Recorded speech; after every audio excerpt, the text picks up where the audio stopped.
Marcher avec Dieu, c'est le thème que nous pouvons aborder aujourd'hui. Très souvent, nous, en tant que chrétiens, nous causons la spiritualité. Nous disons que nous besoin d'une personne spirituelle, mais au fait, que veut dire être une personne spirituelle? Comment est-ce que nous pouvons connaître si nous sommes une personne spirituelle ou bien non? Ou bien, nous pouvons aussi poser la question, comment nous pouvons déterminer qui nous niveau spirituel l'y était? Quand nous considérons l'Ancien Testament et le Nouveau Testament aussi, nous trouvons que le succès de tout bon homme et bonne femme de Dieu qui est mentionné dans la Bible, lit un produit de la mort.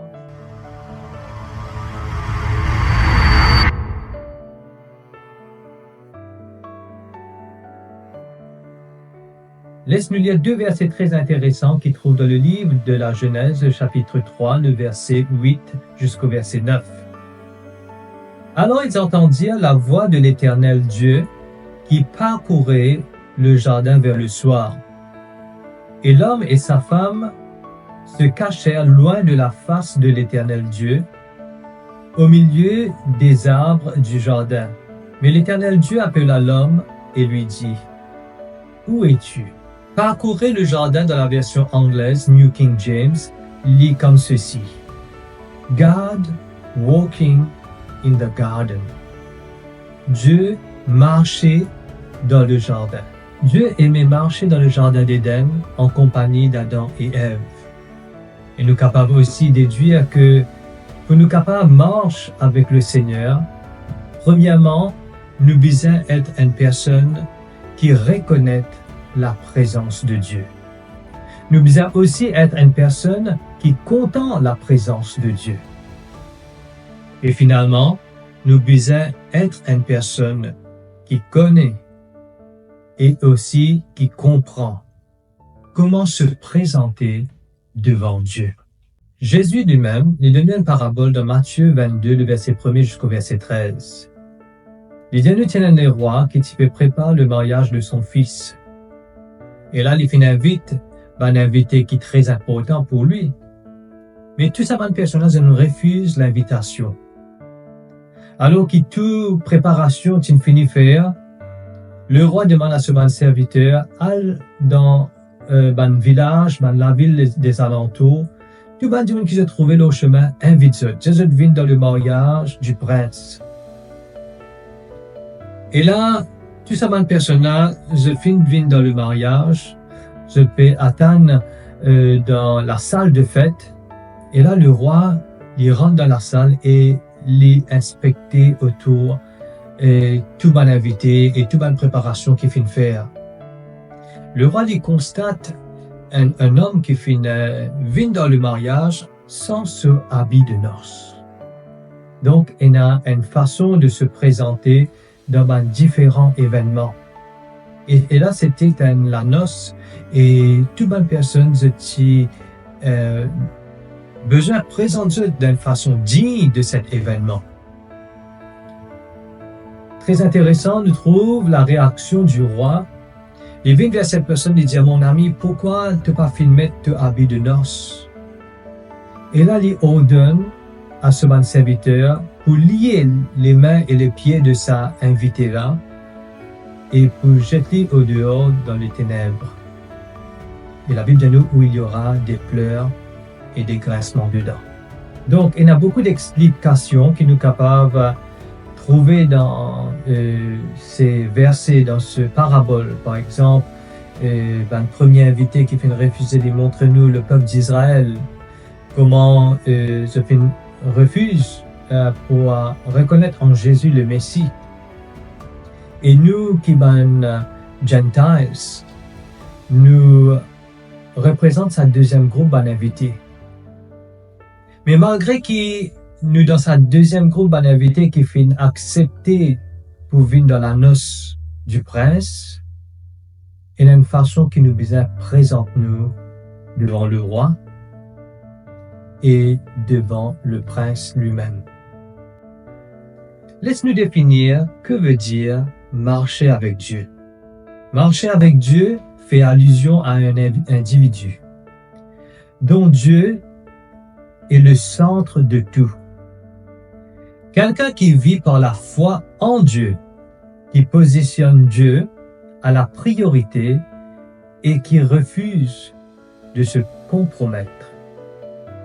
En d'autres mots, nos conduites, nos comportements envers Dieu lui-même et envers nos prochains autour de nous, est très important. Donc, pour savoir si nous la marche avec Dieu est acceptable et Dieu prend plaisir dans nous la marche avec lui, nos comportements envers Dieu et envers les autres sont des facteurs déterminants. C'est pas nos quantités d'années de conversion, c'est pas nos ministères ou nos dons spirituels. C'est pas nos positions qui nous est dans l'Église qui peut déterminer si nous la marche avec Dieu, il y a une marche qui Dieu y prend plaisir. C'est la façon que nous vivons, c'est nos cultures de vie. Mais le fruit de l'esprit, c'est l'amour, la joie, la paix, la patience, la bonté, la bénignité, la fidélité, la douceur, la tempérance. La loi n'est pas contre ces choses. Donc la loi de Dieu n'est pas contre ces choses. C'est la façon dont Dieu lui-même a envie que nous vivions la vie. Dieu lui prend plaisir quand une personne est remplie de douceur, de tempérance, de patience, de bonté, de bénignité. Et donc, c'est un élément qui forme le fruit de l'esprit. Quand quelqu'un dit qu'il y a le Saint-Esprit, c'est une qualité qu'il est besoin produire dans la vie et démontrer que vraiment le Saint-Esprit habite dans cette personne. Et sur l'école, c'est le temple du Saint-Esprit, c'est un édifice de Dieu. Donc, la parole de Dieu continue de dire nous, ceux qui sont à Jésus-Christ ont crucifié la chair avec ses passions, avec ses désirs. Si nous vivons par l'Esprit, marchons aussi selon l'Esprit. Ne cherchons pas une vaine gloire en nous provoquant les uns les autres, en nous portant envie les uns aux autres. Je trouvais ça c'est une chose qui même dans l'Église nous trouve un élément qui va venir du Saint-Esprit les manifester. Donc quand Paul les pécose à l'église de Galate, il va pécose avec des gens qui sont dans le monde. Il pécose avec des chrétiens. Et il peut dire, ne cherchons pas une vaine gloire. Nous ne pouvons pas créer nos propres royaumes. Donc, pas attirer la gloire en nous, en tout temps. Nous besoin retourner la gloire, transférer la gloire à Dieu qui mérite toute la gloire. Et deuxième point, Paul dit, ne nous provoquons pas les uns les autres en nous portant envie les uns aux autres. Maintenant, laisse-nous rentrer dans la profondeur de nos thèmes aujourd'hui, qui est marcher avec Dieu. Donc, pour mieux comprendre comment marcher avec Dieu, laisse-nous lire dans le livre d'Hébreux, Hébreux, le chapitre 11, le verset 5 jusqu'au verset 7. C'est par la foi qu'Enoch fut enlevé pour qu'il ne vit point la mort, et qu'il ne parut point parce que Dieu l'avait enlevé. Car avant son enlèvement, il avait reçu le témoignage qu'il était agréable à Dieu. Or, sans la foi, il est impossible de lui être agréable, car il faut que celui qui s'approche de Dieu croit que Dieu existe et qu'il est le rémunérateur de ceux qui le cherchent. C'est par la foi que Noé, divinement averti des choses qu'on ne voyait pas encore, et saisi d'une crainte respectueuse, construisit une arche pour sauver sa famille. C'est par elle qu'il condamna le monde. C'est par elle qu'il condamna le monde et devint héritier de la justice qui s'obtient par la foi.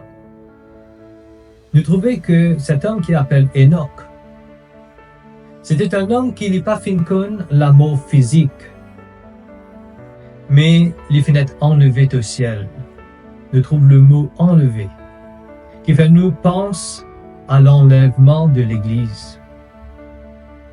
Son arrière-petit-fils Noé, c'était un homme qui finit sauvé, alors que tout le monde sur la terre, y compris les animaux, tout le monde est vivant, se fit mort dans le déluge.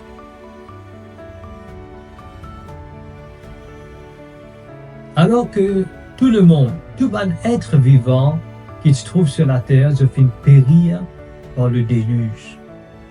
Mais Noé et sa famille se finissent sauvés parce que Noé, c'était un homme qui tenait à la crainte de Dieu, qui marche dans l'obéissance de la parole de Dieu, qui tient à la crainte et qui respectait le commandement de Dieu.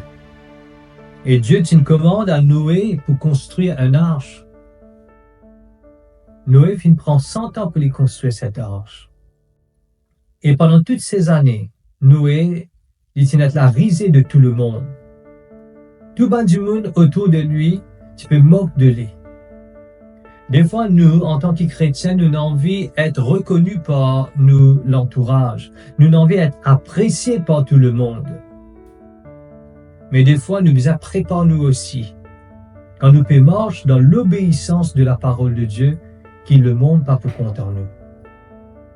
Qui le monde pas pour vivre nous camarades. Parce que c'est qui Dieu a envie qu'il nous fait, les contraires au désir de 20 personnes qui marchent selon la chair.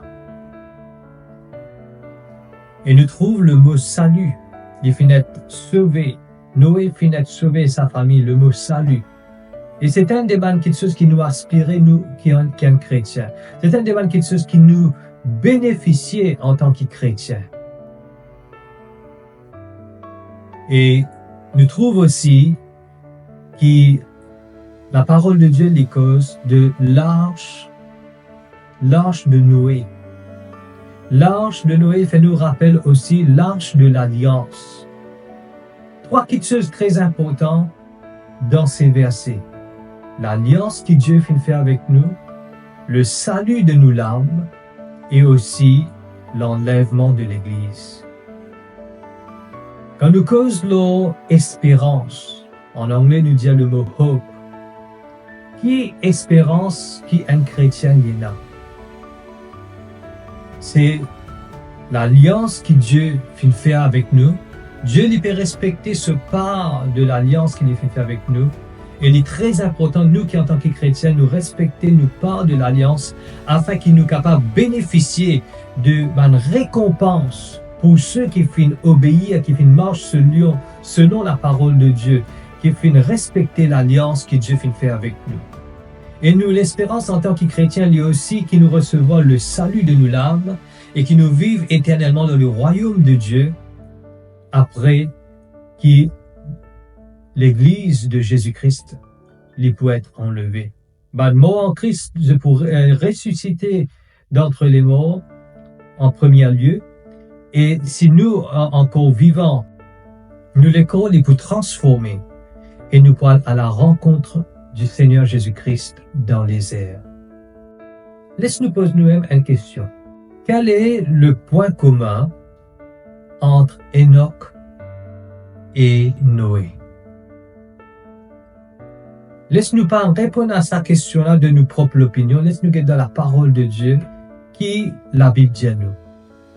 Genèse, le chapitre 5, le verset 21 jusqu'au verset 24. Enoch, âgé de 65 ans, engendra Methushélah. Enoch, après la naissance de Methushélah, marcha avec Dieu 300 ans. Et il engendra des fils et des filles. Tous les jours d'Enoch furent de 365 ans.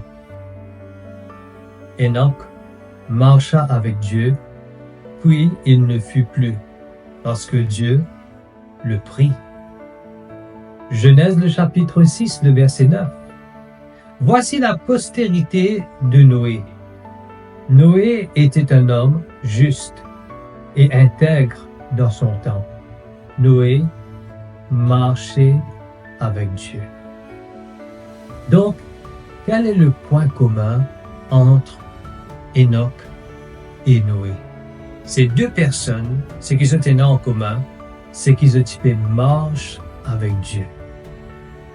Donc, nous la marche avec Dieu est un facteur très important qui nous besoin prendre en considération si nous appelons nous-mêmes un chrétien.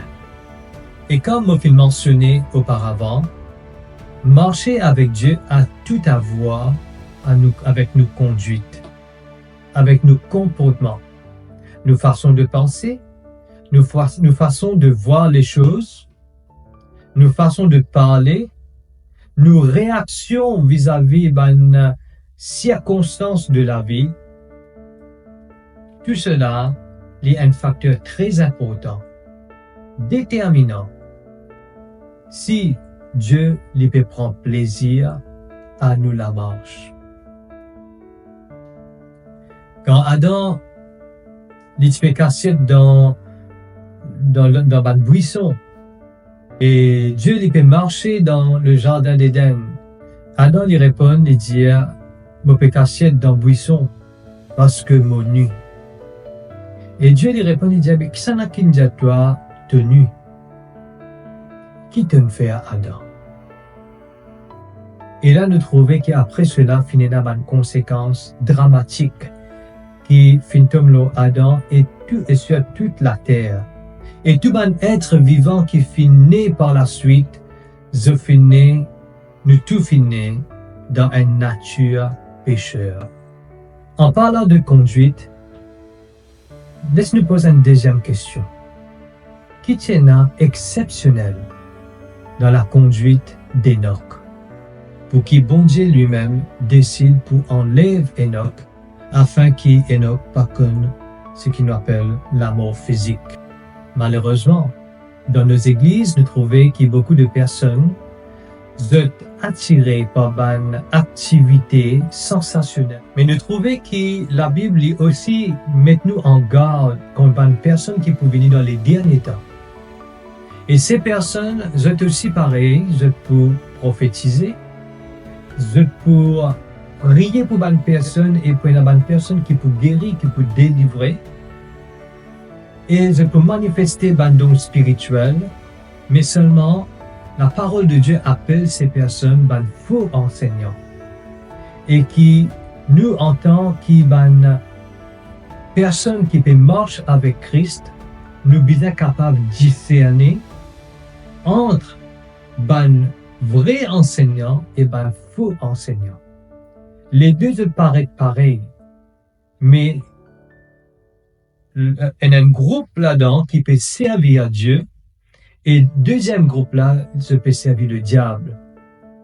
Et si nous faisons le mauvais choix et nous laissons entraîner et attirer par ceux qui peuvent servir le diable, donc nous pouvons être aussi condamnés ensemble avec ce faux enseignant là, parce qu'il nous pas fait mettre nous confiance, parce qu'il nous pas fait mettre nous la foi en Jésus-Christ. Marc le chapitre 13, le verset 22. Dans les derniers temps, il s'élèvera des faux prophètes. Ils feront des prodiges et des miracles pour séduire les élus s'il est possible. Ce que je peux dire ici, c'est que le miracle et le ministère ne sont pas mauvais. C'est quelque chose que Dieu fait de nous pour servir lui.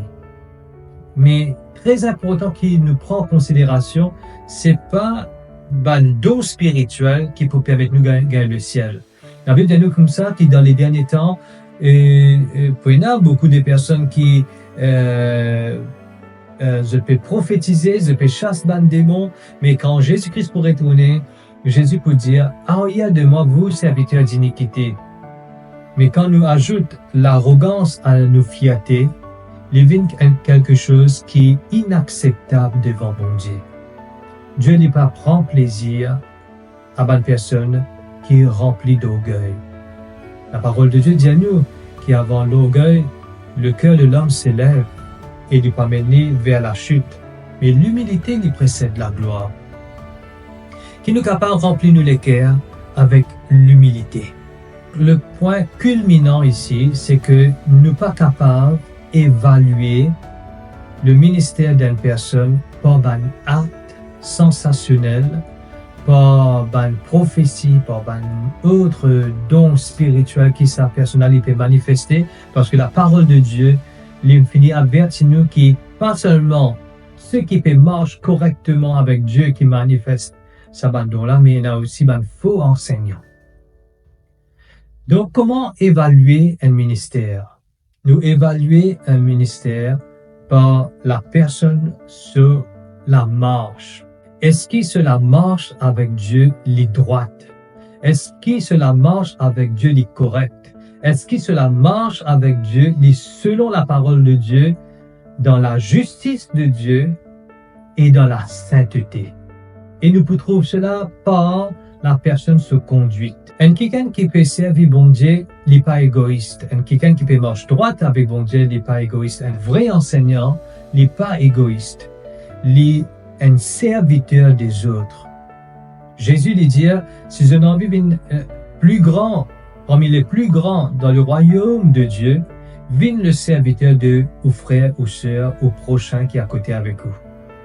Et ça, c'est très important, qui nous prend en considération. De trouver ça permet-nous réaliser que si nous avons un pasteur qui prend soin de nous dans l'église, c'est la personne qui nous est capable de suivre, c'est la personne qui nous est capable d'évaluer ce ministère, qui nous est capable de faire confiance. Très souvent, nous trouvons une personne dans une église, quand je trouve un invité vient prêcher à l'église, c'était la tendance pour guetter la façon qui quelqu'un de prêcher, la façon qui est un don spirituel peut manifester à travers de cette personne, et tout de suite nous galoper pour nous dire à la personne, priez pour nous, impose-nous les mains. Mais il y a quelque chose de très dangereux à faire. Si vous êtes dans une situation et qui vous peut besoin un coup de main dans la prière, la personne idéale pour prier pour vous, c'est la personne qui vous fait évaluer ce ministère, qui ce ministère les manifester devant l'Église tous les jours, qui est capable de trouver cela marche, qui est capable de dire, qui est capable de causer ce ministère pour dire si vraiment sa pasteur-là, sa leader de sa église-là, est vraiment un quelqu'un qui compte en bon Dieu. Il est vraiment un quelqu'un qui a la crainte de Dieu. Et ça, c'est la personne qui trouve ce ministère devant l'Église tous les jours, c'est au pasteur qui vous peut trouver, qui est capable de déterminer. Et si vous trouvez au pasteur pas qualifié, pas dans sa catégorie de personnes qui comptent en bon Dieu, qui peut marcher avec bon Dieu, qui est fidèle avec bon Dieu, qui est un exemple pour, en ce qui concerne la parole de Dieu, parce qu'il peut mettre en pratique lui-même. S'il n'est pas qualifié dans cela marche avec Christ, quitte ça l'église à aller. C'est mon conseil qui m'en a pour de nous. Parce qu'il nous pas là pour servir un homme, mais nous là pour servir Dieu.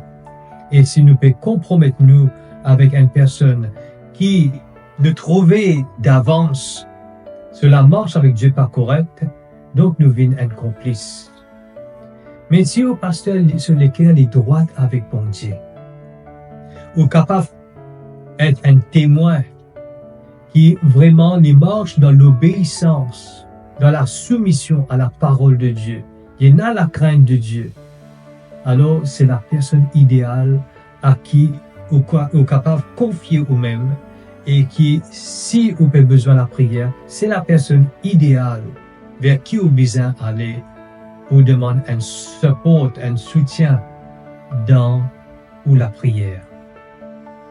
1 Samuel, le chapitre 15, le verset 22, nous dit que l'obéissance vaut mieux que les sacrifices. Pour revenir à Enoch, qui tient exceptionnel dans la vie d'Enoch pour qui bon Dieu l'enlève lui au ciel.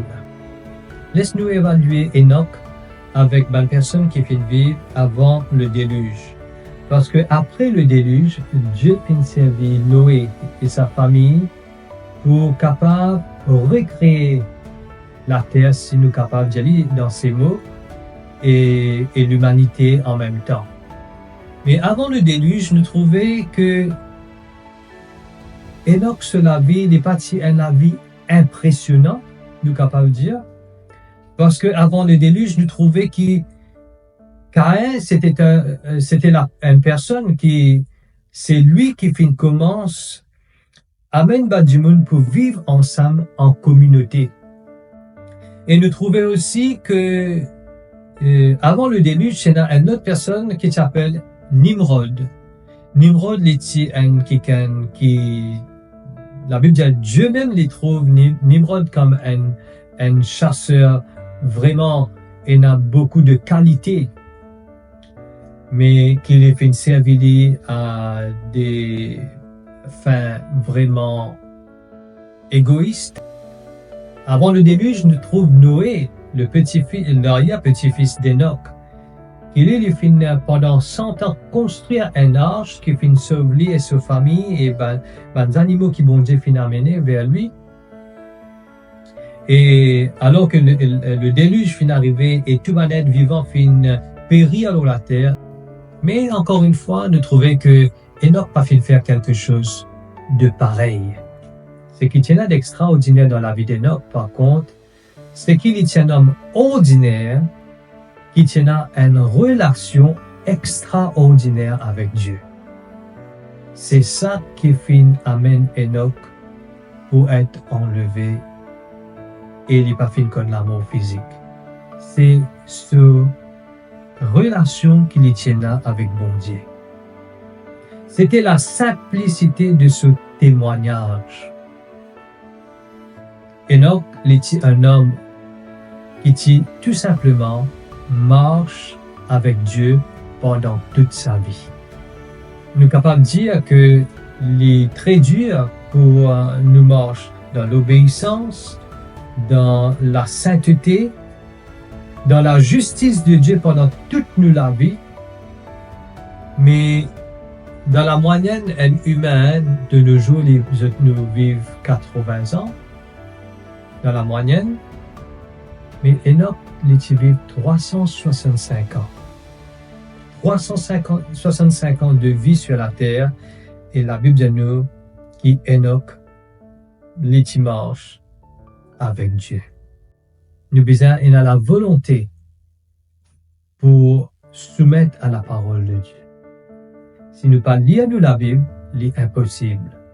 Des fois, nous attendons qu'une autre personne pour lire la Bible et pour venir dire nous qui besoin faire.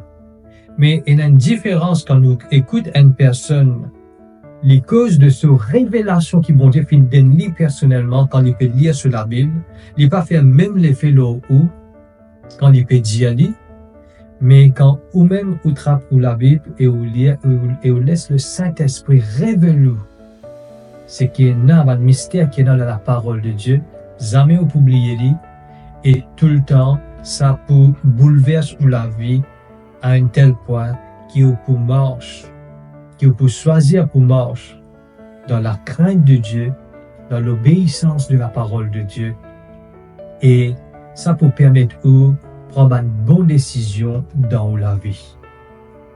L'Église est très important.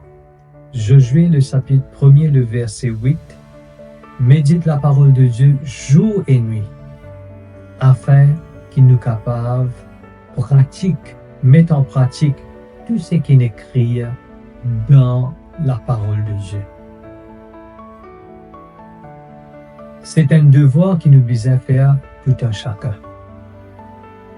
Comment est-ce que nous pouvons marcher avec Dieu dans une façon qui est acceptable et agréable devant les yeux de Dieu?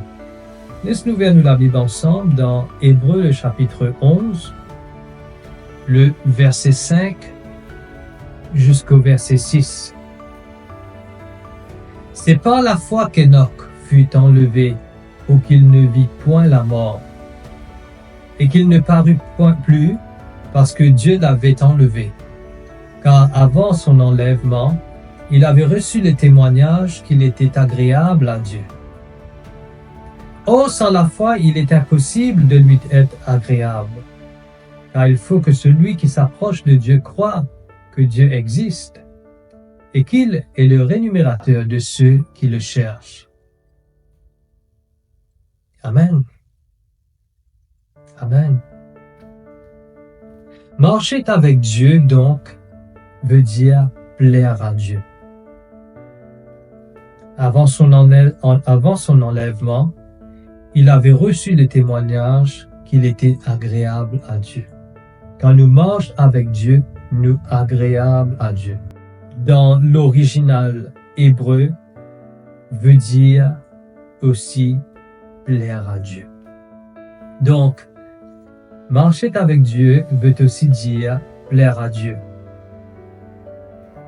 Deuxièmement, pour plaire à Dieu, il est impossible qu'il nous capable d'accomplir cela si nous peinons la foi en Dieu. Dans le verset 6, « Or, sans la foi, il est impossible de lui être agréable. »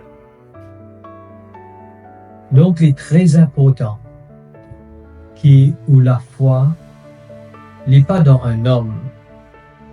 Nous respecter tout un homme, une femme de Dieu, nous respecter un serviteur qui Dieu mettre nous la vie comme un berger, mais en tout temps, nous la foi les bisons en Dieu. Seulement Jésus-Christ qui finit donner la vie pour nous. Seulement Jésus-Christ qui finit faire le choix pour mourir la croix pour nous. Il n'y a personne qui peut accepter pour donner la vie pour nous. C'est pour cela que Dieu lui-même, Jésus-Christ lui-même, il décide pour descendre parce qu'aucun humain pas tient sa qualité l'équerre là. Nous tous, nous, man pécheurs. Mais par la grâce de Dieu, par le sang de Jésus-Christ qui nous coulait de la croix, nous finissons lavés par son sang et rendus parfaits devant les yeux bon Dieu à travers le sang de Jésus-Christ. Parce qu'il est impossible pour qu'il nous capable de paraître devant Dieu avec le sacrifice de nos louanges, avec nos bonnes requêtes de prière, sans que Dieu les trouve nous parfaits. Il n'y a personne qui est capable de vivre dans la présence de Dieu sans être parfait. Nous pas parfaits, mais nous finissons rendus parfaits, ceux qui peuvent marcher dans l'obéissance de la parole de Dieu seulement, je finis rendu parfait et je tenais le droit pour rentrer dans le Saint des Saints. Le voile du temple finit déchiré quand Jésus-Christ est mort sur la croix, qui donne nous free access, un accès libre dans le Saint des Saints. Et cela, finit être rendu possible que par le sang de Jésus-Christ qui finit couler sur la croix pour rachète-nous de nos bons péchés. Il finit payer le prix dans nos places. Il finit le rançon qui finit être donné pour que nous capables d'être rendus libres de sa curse, de sa conséquence qui pèse dans nous la vie. Et c'était la mort éternelle. Et nous sommes coupables. Et c'était ça le juste sentence qui nous méritait. Deuxième point, pour plaire à Dieu, nous devons croire que Dieu existe. Et là, mon envie explique quelque chose de très important. C'est pas n'importe qui Dieu. nous besoin croire que le Père Jésus-Christ et le Saint-Esprit existent. C'est ça le seul et unique Dieu dans qui nous confiance totale les besoins étaient. Et nous trouvons cela dans le verset 6. Car il faut que celui qui s'approche de Dieu croit que Dieu existe. Beaucoup de personnes viennent à l'église, mais seulement au fond de eux-mêmes, je pensais, je crois que Dieu existe, mais je ne pas croire. Parce que le moment qu'ils passent par un moment de difficulté dans notre vie, dans un moment de tribulation, nous trouvons que la vérité lui monte à la surface. Jamais je t'y crois en Dieu, ce que je t'y peux envie, c'est tout simplement bénéficier. Et le moment donné qu'ils se trouvent pas peut recevoir ce que je t'y peux attendre, je peux quitter le navire.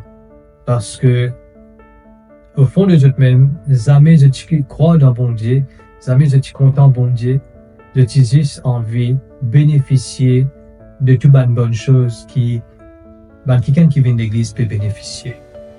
Troisième point, nous devons croire que Dieu est le rémunérateur de ceux qui le cherchent. Et nous trouvons ça dans le verset 6. Dans la version anglaise, ceux qui le cherchent est mentionné dans sa façon-là. Those who diligently seek him. Diligently ici veut dire constamment, minutieusement, continuellement. Nous comptons ce mot. Donc, bon Dieu, il a envie qui nous croit, qu'il y a quelqu'un qui pour récompense, rémunérateur veut dire récompenser, qu'il est pour récompense, nous la foi, nous l'espérance. Et encore une fois, comment nous cherche la face de Dieu? Il y a une seule façon. C'est quand nous ouvrons la Bible et nous commençons à méditer la parole de Dieu. Méditer veut dire étudier. Pas seulement lire, mais étudier. Nous lire la parole de Dieu et nous faire tout pour nous comprendre ce qu'il peut dire. Si nous besoin à ouvrir un dictionnaire, si nous besoin à lire les autres versets. Et moi, tout le temps, je finis de dire que pour nous capables de comprendre un verset, nous besoin lire toute la Bible en entier. Et continue pèse le mot pour dire que livrer qui nous besoin lire la Bible en entier pour nous comprendre chaque verset qu'il y a dans la Bible. La façon qui m'encourage l'Église pour lire la Bible, c'est que tous les jours, je prends un chapitre dans le Nouveau et dans l'Ancien Testament, je lis jusqu'à ce que je termine la Bible en entier. Après, je devrais recommencer. Après, quand je termine, je devrais recommencer. Mais, je peux dire cela d'une façon qui les besoins ce qu'ils nous appellent nous devotional. Ça veut dire ce qu'il nous fait tous les jours. Mais à part qu'il nous fait ça l'exercice-là, nous besoin aussi d'avoir les autres études spécifiques qui nous fait dans la parole de Dieu. Donc, si vous faites pousser dans les cas pour faire une étude, par exemple, la guérison divine, ou faire lire, mais sans qu'on néglige, ça l'exercice tous les jours que vous lire un chapitre dans l'Ancien et dans le Nouveau Testament jusqu'à ce que vous terminez, et quand vous terminez, vous recommencez encore on and on again. Ça peut permettre de comprendre le cœur de Dieu. Quand on comprend le cœur de Dieu, quand on peut lire un verset, ou pas pour mal interpréter ce verset-là. Très souvent, c'est que nous fait nous mal interpréter un verset parce que nous pouvons interpréter dans la chair, selon nous humains, selon nos connaissances humaines. Mais Dieu n'est pas un homme, Dieu est un esprit. Et Dieu lui-même, il est le créateur de toutes choses. Il existe en dehors des temps, il existe en dehors de toutes choses qui rendent nous-mêmes limités en nous-mêmes. Dieu, non qui limite, il est capable de faire toutes choses, comme il est omnipotent, il est omniprésent, il est omniscient. Il a la connaissance de toutes choses, il est capable de faire toutes choses, même quelque chose qui paraît impossible devant nous les yeux, et aussi il est omniprésent, il est partout à la fois. Non qui empêche lui pour être partout à la fois. Distance pas une limite pour bon Dieu, non n'est pas une limite pour bon Dieu. Et donc, il est très important qu'il ne pas catégorise bon Dieu comme un humain. Ne pas limite sur capacité, sur connaissance par nos propres limitations. Quatrième point. Comment nous besoin marcher avec le Seigneur? Nous besoin marcher avec le Seigneur dans la compréhension et la connaissance des commandements de Dieu. Vous trouvez Jésus-Christ même les dire, ne pas venir pour abolir la loi, mais venir pour accomplir la loi. C'est-à-dire que la loi est importante, la loi est bon. C'est que dans la loi dans un pays, par exemple, tout le monde peut faire ce qu'ils ont envie, et là, on a un chaos total dans ce pays-là. Nous ne sommes pas capables d'avoir la connaissance sans la compréhension de la parole de Dieu. Il y a beaucoup de personnes, je connais qu'il y en a dans la Bible, mais seulement je ne pas mettre en pratique dans toute la vie. Parce que je peux la compréhension. Si vraiment nous comprenons ce qu'il y a dans la parole de Dieu, ce que bon Dieu peut dire à nous, jamais nous pouvons aller contre cette parole. Qui fait, il y a beaucoup de personnes, je connais qu'il y en a dans la parole de Dieu. Je suis capable de dire qu'il y en a dans la parole de Dieu. Je suis capable même de dire un verset par cœur. Mais dans notre propre vie, je ne pas mettre en pratique. C'est parce que jamais je finis comprendre ce que bon Dieu tu peux expliquer dans cette parole. Il est très important. Encore une fois, médite la parole de Dieu, laisse le Saint-Esprit enseigner nous et accepter la parole de Dieu dans la vie. C'est que beaucoup de personnes ont résisté pour faire. Et la Bible dit, moi un croyant, mais pas un pratiquant. Il n'a pas existé. Devant bon Dieu, si vous croyez vraiment, vous bien pratiquer. Comment vous capable de croire dans quelque chose, mais seulement vous faire le contraire? Ce qui, au fait, veut dire qu'ils jamais me fin croire, jamais me fin comprendre. Pour me capable de faire le contraire de ce que la parole de Dieu dit. Colossiens le chapitre 2, le verset 1er jusqu'au verset 3. L'apôtre Paul exhorte, enseigne l'Église à Colosse. Il dit, je veux en effet que vous sachiez combien est grand le combat que je soutiens pour vous, et pour ceux qui sont à Laodicée, et pour tous ceux qui n'ont pas vu mon visage, qu'ils soient unis dans la charité et enrichis d'une pleine intelligence. Quand nous lisons sa portion, être enrichi d'une pleine intelligence dans la version anglaise, la parole de Dieu dit à nous ceci, attaining the riches of the full understanding. Il est encore plus précis. Notre intelligence est capable un petit peu plus vaste, mais ce que la Bible peut faire nous comprendre, c'est qu'il nous besoin atteindre ce niveau de full understanding, de pleine compréhension de la parole de Dieu. Et si bon Dieu peut demander nous cela, c'est qu'il nous a la capacité pour vraiment recevoir la pleine, ce qui le Saint-Esprit est parmi nous. Le Esprit est là pour permettre nous capables de comprendre ces volontés qui nous peinent. Nous avons la volonté pour prendre la Bible pour nous lire. Nous avons la volonté pour obéir à ce que bon Dieu dit à nous faire. J'ai envie de vivre notre propre vie selon notre propre désir. Mais être accepté dans l'Église. Ou capable d'être accepté dans l'Église, mais il ne veut pas dire qu'il peut être accepté dans le ciel. Un jour, quand nous pourrons rencontrer Jésus-Christ, il peut dire, soit entre dans le royaume de mon Père, vous fidèles, bon et fidèle serviteur. Entre dans la joie de ton maître, bon et fidèle serviteur. Mais pour un autre groupe de personnes que Jésus-Christ il peut dire, éloignez-vous de moi, vous serviteurs d'iniquité. Et la Bible peut dire que ces personnes peuvent dire, Seigneur, est-ce que vous participez prophétiser en ton nom, vous participez chasse par démon en ton nom? Jésus peut dire, jamais me fin conduite. Si vous déjà une tombe dans sa piège, il n'est pas trop tard. Repentis et retourne à Christ.